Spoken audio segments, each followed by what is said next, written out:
Today I'm going to be showing you guys how I can jalapeno peppers.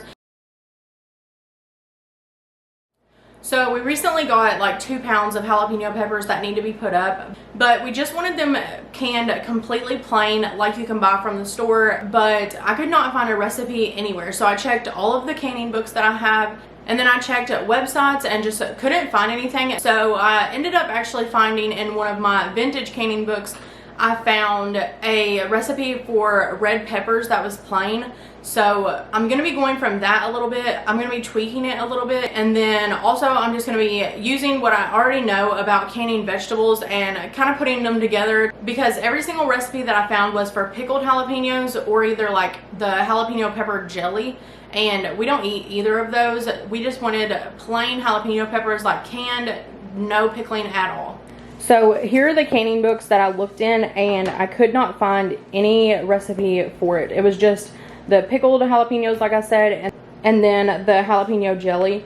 But in this book, which it's super old, I ended up finding on, well, maybe.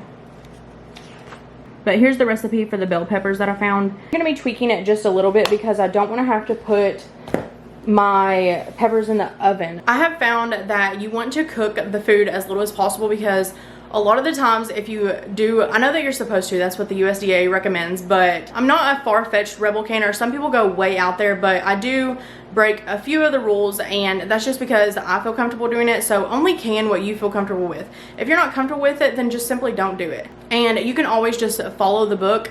And I do have a USDA canning book, but I cannot find it, so I don't know if that one has a recipe for the peppers. So you can check that one if you have one. But I do not want to put my peppers into the oven like this book called for, just because I know you're just peeling the skins off, but we don't care. I don't want to take the skins off. Usually whenever we buy them, they already have the skins on them in the jar anyway, so we're just going to leave them as is. But also, they tend to get mushy the more you cook them, because they are already cooking inside the pressure canner. So that goes for any of our vegetables. We always try to can them raw pack, and that's exactly how I'm going to do these today, just because we cannot stand the mushy texture. I'm just going to bring you guys along with me as I do this, and if I know I'm going to forget to say a step or something, so down in the description box I will have the typed out recipe over on my blog, and you can print it out from there if you...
So I just now finished chopping these peppers, and this is 2 pounds of peppers.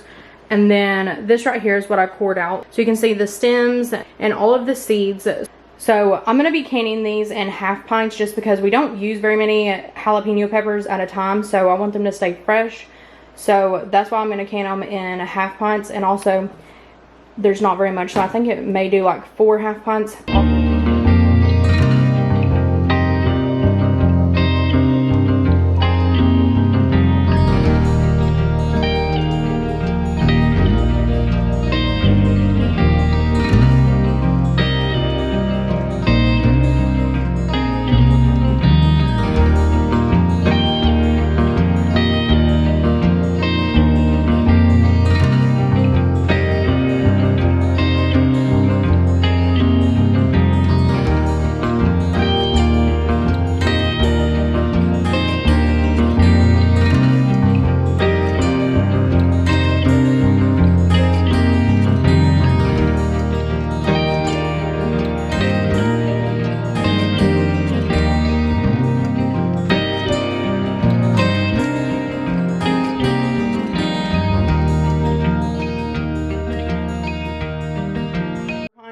ended up getting 6 half pints out of the 2 pounds of peppers, and it's actually more than I thought. I was expecting 4 half pints, but now I'm gonna add the salt, and the salt is optional, and then we're gonna top them with the hot water here, and then we will put them in the pressure canner.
already have my canner steaming just a little bit, but I'm gonna set my timer for 10 minutes and I'm gonna can these at 10 pounds of pressure for 35 minutes for the half pints that are in here, and you'll also do that for pints, but if you're doing quarts then it'll be 40 minutes.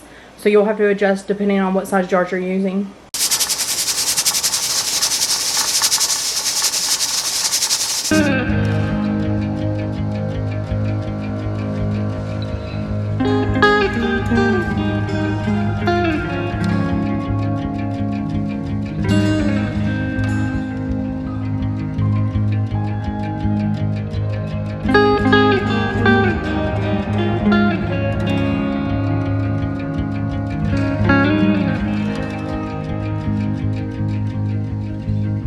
So all of my jars sealed. As you can see, the lids are down and it looks so good. I'm so excited. It saves a lot of money because I'm pretty sure the small jars that we buy, they're like $4 at our local grocery store. They're a little bit cheaper if we go to Walmart, but it's far away. It's like 30 minutes or 45 minutes from our local Walmart, which is not local at all. It's like in the next county over. But at our local grocery store, we have to pay more just because it's like a small family-owned grocery store. These 6 little jars, even though they are super tiny, they're just half pints, it does save us a lot of money. And it feels so good to know that we know where the food is coming from, and I put the work in myself, and now I get to go put them on my shelf, and I love it.